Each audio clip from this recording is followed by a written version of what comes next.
Hello കൂട്ടുകാരെ, ഇന്ന് ഈ വീഡിയോയിലൂടെ നമുക്ക് കാർമിക് ലൂപ്സിനെ കുറിച്ച് മനസ്സിലാക്കാനായിട്ട് ശ്രമിക്കാം. ആൻഡ് കാർമിക് ലൂപ്സിനെ എങ്ങനെ നമുക്ക് ബ്രേക്ക് ചെയ്യാൻ പറ്റുമെന്നുള്ളത് മനസ്സിലാക്കാനായിട്ട് ശ്രമിക്കാം. ഫസ്റ്റ് തിങ്, കാർമിക് കോൺട്രാക്ട്സ് എന്ന് പറഞ്ഞാൽ എന്താണ്? ഒത്തിരി വീഡിയോസിലൊക്കെ നമ്മൾ എക്സ്പ്ലെയിൻ ചെയ്തിട്ടുണ്ട്. കാർമിക് കോൺട്രാക്ട്സ് എന്ന് പറഞ്ഞാൽ ഒരു പെർട്ടിക്കുലർ സോളുമായിട്ടുള്ള ഒരു എഗ്രിമെൻ്റ് ആണ്. അവർ ആ ഒരു കാർമിക് ലെസൺസ് നമുക്ക് കംപ്ലീറ്റ് ചെയ്യണം. ഓക്കെ, അതിപ്പം ഈ ഒരു കാറ്റഗറി ആണെന്നൊന്നുമില്ല. നമ്മുടെ ഫ്രണ്ട്സായിട്ട് വരാം, നമ്മുടെ കൊളീഗ്സായിട്ട് വരാം, ഫാമിലി മെമ്പേഴ്സായിട്ട് വരാം. നമ്മുടെ ഫാമിലിയിലൊക്കെ പേരൻസ്, സിബ്ലിങ്സ് ഒക്കെയും കാർമിക്സ് ആയിട്ട് വരുന്നതെന്ന് പറയുന്ന അത്രയും കാർമിക് ബാഗേജ് ഉള്ളതാണ്. അപ്പോൾ ഇവരൊക്കെ നമ്മളുടെ കാർമിക് ബാഗേജസിനെ ക്ലെൻസ് ചെയ്ത് നമ്മുടെ ആ ഒരു പാതയിൽ, ആ ഒരു സെൽഫ് റിയലൈസേഷൻ്റെ പാതയിൽ ഹെൽപ്പ് ചെയ്യുന്നവരാണ് ആക്ച്വലി.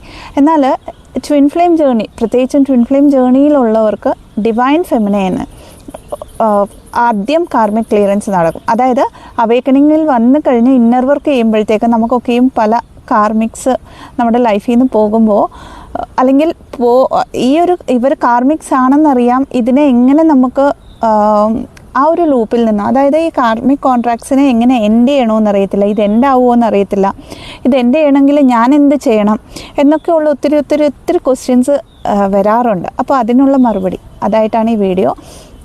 നോക്കൂ, കാർമിക് എഗ്രിമെൻറ്റ്സ് എന്ന് പറയുന്നത് അൺടിൽ അൺലെസ് നമ്മൾ ആ കാർമിക് ലെസൺസ് പഠിക്കുന്നോടം വരെ അവർ നമ്മളെ ലൈഫിൽ നിന്നും പോവത്തില്ല. അത് സത്യമായ കാര്യം.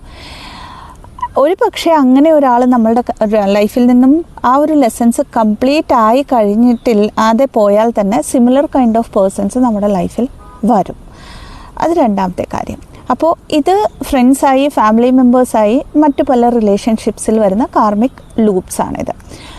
അപ്പോൾ ഇനി രണ്ടാമത്തെ കാറ്റഗറിയിൽ വരുമ്പോൾ ട്വിൻ ഫ്ലെയിം ജേർണിയിൽ മാക്സിമം കാർമിക് പാർട്ട്നേഴ്സായിരിക്കും ട്വിൻ ഫ്ലെയിംസിന് കിട്ടുന്നത്. കാരണം അത് ഏതെങ്കിലും ജന്മത്തിൽ അവർ അൺറിസോൾവ് ആയിട്ടുള്ള ഒരു കോൺട്രാക്റ്റ് ഉള്ളത് കൊണ്ട് മാത്രം ആ ഒരു സർട്ടൻ സോളുമായിട്ട് അത്ര നാളത്തെ എഗ്രിമെൻറ്റുമായിട്ട് വരുമ്പോൾ ആ ഒരു ലെസൺസ് പഠിച്ചു കഴിയുമ്പോൾ നമുക്ക് റിലീസ് ചെയ്യേണ്ടി വരും. അത് റിലീസ് ചെയ്യേണ്ട കോൺട്രാക്റ്റ് ആണെങ്കിൽ. അപ്പോൾ പല ഫെമിനൈൻ എനർജീസും സെയിം ലൂപ്പിൽ പെട്ടു പോകാറുണ്ട് ഇവിടെ. എന്തുകൊണ്ടാണെന്ന് പറഞ്ഞാൽ, എനിക്ക് ഇതൊരു കാർമിക് റിലേഷൻ ആണെന്നറിയാം, ഞാൻ ട്വിൻ ഫ്ലെയിം ജേർണിയിലാണെന്നറിയാം, പക്ഷേ എത്ര ശ്രമിച്ചിട്ടും ഈ ഒരു സൈക്കിളിനെ എനിക്ക് ബ്രേക്ക് ചെയ്യാൻ പറ്റുന്നില്ല. ഇവിടെ ആദ്യം മനസ്സിലാക്കേണ്ടത്, നമ്മുടെ ലൈഫിൽ ഒരു ട്വിൻ ഫ്ലെയിം ജേർണിയിൽ വരുമ്പോൾ ഇത് എൻറ്റയർലി ഡിവൈൻ്റെ കയ്യിലുള്ള ഒരു പ്രോസസ്സാണ് നമ്മുടെ ലൈഫിൽ നടക്കുന്നത്. ഇവിടെ ആസ് എ ഡിവൈൻ ഫെമിനൈൻ, അതായത് ഡിവൈൻ ഫെമിനൈനിലേക്ക് ഹീൽ ചെയ്തുകൊണ്ട് വരുന്ന ഒരു ഫെമിനൈൻ എനർജിക്ക് ചോയ്സ് ഉണ്ട്. ചോയ്സ്, ഫ്രീ വില്ലല്ല പറയുന്നത്, ചോയ്സ് ഉണ്ട്. ഫ്രീ വില്ലിനും ചോയ്സിനും ഇടയ്ക്കുള്ള ഒരു ഡിഫറൻസ് എന്ന് പറഞ്ഞാൽ, ഫ്രീ വിൽ എനിക്ക് ഇത് തന്നെ വേണം ഉള്ള ഒരു കൺസിസ്റ്റൻസിയിൽ ഒരു തീരുമാനം എടുത്തിട്ട് ഒരു സോൾ കോൺട്രാക്റ്റിലേക്ക്, അത് ഈവൻ കാർമിക് ആണെങ്കിൽ പോലും നമുക്ക് ഹോൾഡ് ചെയ്യാം. പക്ഷേ ഇവിടെ അങ്ങനെ ഒരു ഫ്രീ വില്ലില്ല, ചോയ്സ് ഉണ്ട്. ഈ സഫറിങ്ങിൽ എത്ര നാൾ നിൽക്കണം എന്നുള്ളത്. സഫറിങ് ഇൻ ദ സെൻസ്, പലപ്പോഴും ഈ സഫറിങ്ങിൻ്റെ കോർ റീസൺ കിടക്കുന്നത് നമ്മുടെ അറ്റാച്ച്മെൻ്റ് ആയിരിക്കും, ഫിയർ ബേസ്ഡ് എനർജീസ് ആയിരിക്കും, ഇൻസെക്യൂരിറ്റീസ് ആയിരിക്കും, and social conditioning of course. ഈ 4 കാര്യങ്ങൾ. അപ്പോൾ അറ്റാച്ച്മെൻ്റ് എന്ന് പറയുമ്പോൾ 3D ഓറിയൻറ്റഡ് ആയിട്ട് നോക്കുമ്പോൾ നമ്മൾ പലപ്പോഴും ഒരു മാരേജ് കോൺട്രാക്റ്റിലാണെങ്കിൽ ഔട്ട്സൈഡ് വേൾഡിൽ എല്ലാവരും ഇങ്ങനെയല്ല ജീവിക്കുന്നത്, എനിക്ക് മാത്രം എന്തുകൊണ്ട് ഇതിനെ ഹോൾഡ് ചെയ്തുകൂടാ എന്ന് വിചാരിച്ച് നമ്മൾ ആ ഒരു കോൺട്രാക്റ്റിനെ ഹോൾഡ് ചെയ്യുമ്പോൾ പിന്നെയും അവിടെ പെയിനാണ് വരുന്നത്. അപ്പോൾ ഈ ഒരു ചോയ്സ് ഡിവൈൻ ഫെമിനൈന് കാർമിക്സിൽ നിൽക്കണോ വേണ്ടയോ എന്നുള്ള ഒരു ചോയ്സ് ഉണ്ട്. അപ്പോൾ ഇവിടെ നമ്മൾ ആ കാർമിക്സിനെ റിലീസ് ചെയ്തില്ലെങ്കിൽ നമ്മുടെ ഇന്നർ വർക്ക് ചെയ്യാൻ നമുക്ക് പറ്റില്ല. ഇന്നർ വർക്ക് ചെയ്താലും നമ്മുടെ വൈബ്രേഷൻസ് എപ്പോഴും ഒരു ലോവർ എനർജീസിലായിരിക്കും. നമ്മുടെ പർപ്പസ് വരെ ഒന്നും നമുക്ക് എത്താൻ പറ്റത്തില്ല. കാരണം നമ്മൾ ഇന്നർ വർക്ക് ചെയ്യുന്നുണ്ട് ഒരു സൈഡിൽ നിന്നും, അത് കൺസിസ്റ്റൻസിയിൽ ചെയ്യാൻ പറ്റുന്നില്ലായിരിക്കാം, എങ്കിലും ചെയ്യുന്നുണ്ട്. പക്ഷേ ഇവിടെ നമ്മൾ അറ്റാച്ച്മെൻറ്റ് ഓറിയൻറ്റഡ് ആയിട്ടാണ് ആലോചിക്കുന്നത്. അപ്പോൾ എനർജി, നമ്മളുടെ തോട്ട് എവിടെയാണോ പോകുന്നത് അവിടേക്ക് നമ്മൾ എനർജി കൊടുത്തു കഴിഞ്ഞു. ദാറ്റ് മീൻസ് നമ്മൾ അറിഞ്ഞോ അറിയാതെ നമ്മുടെ ചുറ്റും ഒരു ലോവർ വൈബ്രേഷണൽ സോൾസിനെ 3D ഓറിയൻറ്റഡ് ആയിട്ടുള്ള അറ്റാച്ച്മെൻറ്റിലൂടെ ആലോചിച്ചുകൊണ്ട് ചൂസ് ചെയ്ത് കഴിഞ്ഞു. ആൻഡ് ആ ഒരു സഫറിങ് പോകണമെങ്കിൽ എന്താണ് ചെയ്യേണ്ടത്? നമുക്ക് പെട്ടെന്നൊരു ദിവസം 3Dയിൽ ഈ ഒരു കോൺട്രാക്റ്റിനെ അല്ലെങ്കിൽ ഈ ഒരു ബന്ധത്തെ നമുക്ക് കംപ്ലീറ്റ്ലി അവോയ്ഡ് ചെയ്യാനോ അല്ലെങ്കിൽ ലെറ്റ് ഗോ ചെയ്ത് പെട്ടെന്ന് അതിനൊരു തീരുമാനം എടുക്കാനോ നമുക്ക് പറ്റാറില്ല. കാരണം പല പല പല ടെസ്റ്റുകൾ ഇവിടെ വരും. നമുക്ക് ഡിവൈൻ ടെസ്റ്റാണ്. എത്രത്തോളം നമ്മുടെ ഇന്നർ സ്ട്രെങ്ത് നമ്മളിൽ എത്രത്തോളം ഇന്നർ സ്ട്രെങ്ത് ഉണ്ട് എന്നുള്ള ഒരു പരീക്ഷയായിരിക്കും. പലപ്പോഴും കാർമിക്സ് പോയ പോലെ തോന്നും.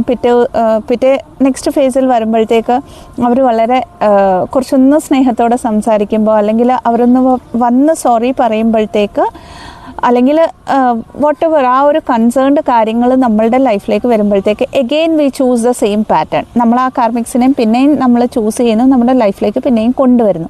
ഇവിടെ എഗെയിൻ ഒരു കൺഫ്യൂസ്ഡ് സ്റ്റേജാണ്. ഞാൻ ഒറ്റയ്ക്കായി പോകുമോ എന്നൊക്കെയുള്ള ഒരു ഒത്തിരി ചോദ്യങ്ങൾ നമ്മളുടെ മൈൻഡ് ഓറിയൻറ്റഡ് ആയിട്ട് വരുമ്പോഴാണ് നമുക്ക് ഈ കൺഫ്യൂഷൻ വരുന്നത്. ഇവിടെ ആദ്യത്തെ കാര്യം ചെയ്യേണ്ടത് സറണ്ടർ. അത് ഒരു ഒറ്റമൂല് പോലെയാണ് ഈ സറണ്ടർ എന്ന് പറയുന്ന സംഭവം. പക്ഷേ സറണ്ടർ ചെയ്യുമ്പോൾ എൻ്റെ ഹയസ്റ്റ് ഗുഡിനായിട്ടെന്ന് മാത്രമല്ല, എല്ലാ സോൾസിൻ്റെ ഹയസ്റ്റ് ഗുഡിനായിട്ടും ഞാൻ ഈ ഒരു ജേർണിയിൽ ഈ ഒരു റിലേഷനെ ഞാൻ സറണ്ടർ ചെയ്യുന്നു. അതിൻ്റെ ഔട്ട്കം എന്തായാലും ഫേസ് ചെയ്യാനുള്ള ഒരു ഇന്നർ സ്ട്രെങ്ത് എനിക്ക് തരണേ എന്ന് പറഞ്ഞ് നമ്മൾ ആ സർവേശ്വരനോട് പ്രാർത്ഥിക്കുക എന്നുള്ളതാണ്. ആൻഡ് ഈ ഒരു ഇന്നർ സ്ട്രെങ്ത് വരണമെങ്കിൽ തീർച്ചയായിട്ടും നമ്മൾ ഇന്നർ വർക്ക് ചെയ്തേ പറ്റത്തുള്ളൂ, ഡിറ്റാച്ച് ആയി നിന്നേ പറ്റത്തുള്ളൂ. ഈ രണ്ട് കാര്യങ്ങളും. ഓഫ് കോഴ്സ് കാർമിക് ക്ലിയറൻസ് എന്ന് പറയുന്നത് വളരെ പെയിൻഫുൾ ആയിട്ടുള്ള ഒരു പ്രോസസ്സാണ്. ട്വിൻ ഫ്ലെയിം ജേർണിയിലാണെങ്കിൽ പോലും ഈവൻ ആ ഒരു പ്രോസസ്സിലൂടെ കടന്നു പോയി കഴിഞ്ഞാലും പറഞ്ഞു വന്നത് എനർജറ്റിക്കലി നമ്മൾ ഡിറ്റാച്ച് ആകുമ്പോൾ മാത്രമേ നമ്മുടെ ലൈഫിൽ ശരിക്കും കാർമിക് ക്ലിയറൻസ് നടന്നിട്ടുള്ളൂ. ദാറ്റ് മീൻസ് മേ ബി ആ ഒരു പേഴ്സൺ നമ്മുടെ ലൈഫിൽ നിന്ന് പോയി കഴിഞ്ഞാലും നമ്മൾ ആ ഓർമ്മകളിൽ തന്നെ സ്റ്റക്കായി, നമ്മൾ ആ ഒരു ഇമോഷണൽ ബാഗേജിൽ തന്നെ സ്റ്റക്കായി, നമ്മൾ ആ മെമ്മറീസിൽ തന്നെ സ്റ്റക്കായി നിൽക്കുകയാണെങ്കിൽ പിന്നെ ആ ഒരു പേഴ്സൺ നമ്മളുടെ ലൈഫിലേക്ക് കടന്നു വരികയും, ഇതാണ് ശരിക്കും പറഞ്ഞാൽ നമുക്കുള്ള ടെസ്റ്റ്, കടന്നു വരികയും പിന്നെ സെയിം ലൂപ്പിൽ നമ്മൾ പെട്ടുപോവുകയും ചെയ്യും. അപ്പോൾ ഇവിടെ always choose your self first. അതാണ് നമ്മളെപ്പോഴും നമ്മളെ ചൂസ് ചെയ്യുക എന്നുള്ളതാണ് ഈ ഒരു ജേർണിയിൽ ഡിവൈൻ നമ്മളെ പഠിപ്പിക്കുന്നത്. ആൻഡ് നമ്മളെപ്പോഴും ഹീലായി വരുമ്പോൾ നമ്മളൊരു ഹയർ പർപ്പസിലേക്ക് എത്തുകയാണ് ചെയ്യുന്നത്. അപ്പോൾ നമുക്ക് ഒരു 3D ഓറിയൻറ്റഡ് ആയിട്ട് നിന്നുകൊണ്ട് നമ്മൾ ആ ഒരു സോളിനെയും കൂടെ വേദനിപ്പിക്കുകയാണോ എന്നുള്ള ഒരു ക്വസ്റ്റ്യൻ ഇവിടെ വരുന്നില്ല. ഏറ്റവും കൂടുതൽ ക്വസ്റ്റ്യൻ കേൾക്കുന്നത് ഇതാണ്, ഞാൻ എൻ്റെ ഹസ്ബൻഡിനെ അല്ലെങ്കിൽ വൈഫിനെ ഞാൻ വേദനിപ്പിക്കുകയല്ലേ എന്നുള്ളത്. സോൾ കോൺട്രാക്റ്റ് എന്ന് പറയുന്നത് നിങ്ങൾ ഈ ഒരു മൈൻഡ് ഓറിയൻറ്റഡ് ആയിട്ട് എഴുതിക്കൊണ്ട് വന്ന സംഭവമല്ല. സോൾ ലെവലിൽ ബിഫോർ ദ ഇൻകാർണേഷൻ നിങ്ങൾ അല്ലെങ്കിൽ നമ്മളൊക്കെയും നമ്മൾ എഗ്രിമെൻ്റ് ആയി വന്നതാണ്. പക്ഷേ ആ ഒരു എഗ്രിമെൻറ്റിനെ നിങ്ങൾ മൈൻഡ് ഓറിയൻറ്റഡ് ആയിട്ട് നമ്മൾ ഹോൾഡ് ചെയ്യാൻ തുടങ്ങുമ്പോഴാണ് പെയിനും കൺഫ്യൂഷനും ഒക്കെ വരുന്നത്. എഗെയിൻ സറണ്ടർ ചെയ്യുക, അതിനെ ലെറ്റ് ഗോ ചെയ്യുക. വാട്ട് എവർ ദ ഔട്ട്കം എന്തായാലും അതിനെ ഫേസ് ചെയ്യാനുള്ള ഒരു ഇന്നർ സ്ട്രെങ്ത് എനിക്ക് തരണമേ എന്ന് പറഞ്ഞ് പ്രാർത്ഥിക്കുക. ഇവിടെ ഇനിയൊരു ഡൗട്ട് കേൾക്കാറുള്ളത് കാർമിക് ലൂപ്സിൽ, ഞാൻ ഇപ്പോൾ എൻ്റെ കാർമിക്കിൽ നിന്നും സെപ്പറേറ്റഡ് ആണ്, പക്ഷേ എൻ്റെ DM അവരുടെ തേർഡ് പാർട്ടിയെ തന്നെ ചൂസ് ചെയ്യുന്നുണ്ട്. അതുകൊണ്ട് തന്നെ ഞാൻ തിരിച്ച് എൻ്റെ കാർമിക്കിനെ ചൂസ് ചെയ്യുകയാണ്.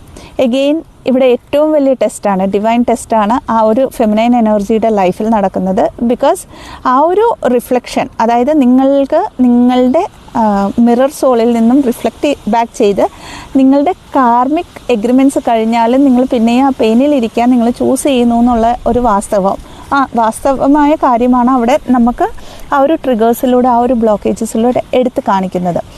നമ്മുടെ കൗണ്ടർ പാർട്ട് ഒരു തേർഡ് പാർട്ടി സിറ്റുവേഷൻസിലാണെങ്കിൽ അതിൻ്റെ മീനിങ് നമ്മളുടെ സോളിന് ആ ഒരു സോളുമായിട്ടുള്ള എഗ്രിമെൻറ്റ്, അതായത് സോൾ കോൺട്രാക്റ്റ് അനുസരിച്ച് കാർമിക് സോൾസുമായിട്ടുള്ള ഒരു എഗ്രിമെൻറ്റ് തീർക്കാനായിട്ട് 3Dയിൽ നിന്നുകൊണ്ട് നമ്മുടെ DM ഇതേ ജേർണിയിൽ വർക്ക് ചെയ്യുകയാണെന്നാണ് അതിൻ്റെ മീനിങ്. അപ്പോൾ പലരും ചോദിക്കുന്നത്, അവരിപ്പോൾ പെട്ടെന്ന് മാരേജായി അല്ലെങ്കിൽ അവർ വളരെ ഹാപ്പി ആയിട്ട് ജീവിക്കുന്നു, ഞാൻ അവരുടെ ഫാമിലിയെ ഡിസ്റ്റർബ് ചെയ്യണോ? ഒരിക്കലും നിങ്ങളുടെ കൗണ്ടർ പാർട്ടിൻ്റെ ഫാമിലിയെ ഡിസ്റ്റർബ് ചെയ്യേണ്ട ആവശ്യമില്ല. അത് നിങ്ങളുടെ സോളിൻ്റെ കർമ്മ അവർ തീർക്കുകയാണ്, ആദ്യത്തെ കാര്യം. അടുത്തതായിട്ട് നിങ്ങളുടെ കോർ ചോയ്സസ് ഒന്നാണ്, അതായത് നിങ്ങളുടെ ട്വിൻ ഫ്ലെയിമും ഒന്നാണ്. നിങ്ങളുടെ ട്വിൻ ഫ്ലെയിം ഒരു പക്ഷേ അവർ എവിടെയെങ്കിലും ഒരു തേർഡ് പാർട്ടി റീസൺസിൽ നിന്നുകൊണ്ട് നിങ്ങളെ മിറർ ബാക്ക് ചെയ്യുന്നുണ്ടെങ്കിൽ നിങ്ങളുടെ ലൈഫിലും എവിടെയെങ്കിലുമൊക്കെ നിങ്ങളെ അല്ലാതെ ഇനി എന്തിനെയൊക്കെ നിങ്ങൾ ചൂസ് ചെയ്യുന്നു. ദ സെയിം വേ അവർ മിറർ ചെയ്യുകയാണ് ചെയ്യുന്നത്.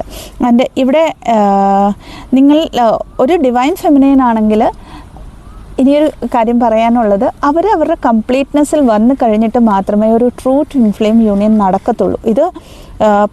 ഇതെന്തുകൊണ്ടാണ് പറയുന്നതെന്ന് പറഞ്ഞാൽ, യൂണിയൻ ആയി പിന്നെയും ഒരു സെപ്പറേഷൻ വന്ന് ഇങ്ങനെ പല കമൻസ് വരുമ്പോൾ അതിനുള്ള ഉത്തരമാണ്. സോ നിങ്ങൾ എപ്പോഴും നിങ്ങളുടെ ഹീലിങ്ങിനെ ചൂസ് ചെയ്യുക. ഇപ്പോൾ ഒരു മാസത്തിൽ 30 ദിവസം ഉണ്ടെങ്കിൽ അതിൽ മേ ബി ഒരു 10-15 ദിവസമൊക്കെ നമ്മൾ ഡൗൺ ആയിരിക്കും. ലോവർ വൈബ്രേഷൻ എനർജിയിലൂടെ ഒക്കെ നമ്മൾ കടന്നു പോകും. ഈ ഡൗൺ ആവുന്ന സമയത്തെ ഏറ്റവും ബ്ലെസ്ഡ് ആയിട്ടുള്ള സമയമാണെന്ന് വിചാരിക്കുക. കാരണം ആ ഒരു സമയത്താണ് നമ്മുടെ ഉള്ളിൽ കിടക്കുന്ന കാർമിക് ലൂപ്സ് അല്ലെങ്കിൽ ഷാഡോ സെൽഫൊക്കെയും സർഫേസിൽ നമുക്ക് ഡിവൈനായിട്ട് കൊണ്ടുതന്ന് നമ്മളെ അത് ഹീൽ ചെയ്യാനായിട്ട് ഹെൽപ്പ് ചെയ്യുന്നത്. സോ അതർ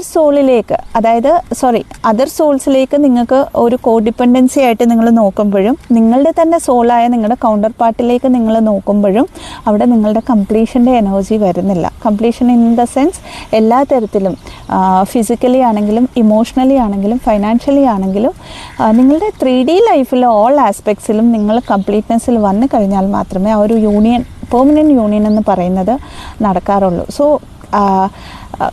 പല റീസൺസ് കൊണ്ട് നമ്മുടെ ലൈഫിൽ എൻഡായ പല കാർമിക് കോൺട്രാക്ട്സിനെയും ചൂസ് ചെയ്യാണ്ട് ഡിവൈനെ ചൂസ് ചെയ്യുക. അത് മാത്രമാണ് നമുക്ക് ഈ ഒരു ജേർണിയിൽ ഏറ്റവും വലിയ ബ്ലെസ്സിങ്സിലേക്ക് നമ്മളെ കൈപിടിച്ച് നടത്തുന്ന ആ ഒരു പാത്ത് എന്ന് പറയുന്നത്.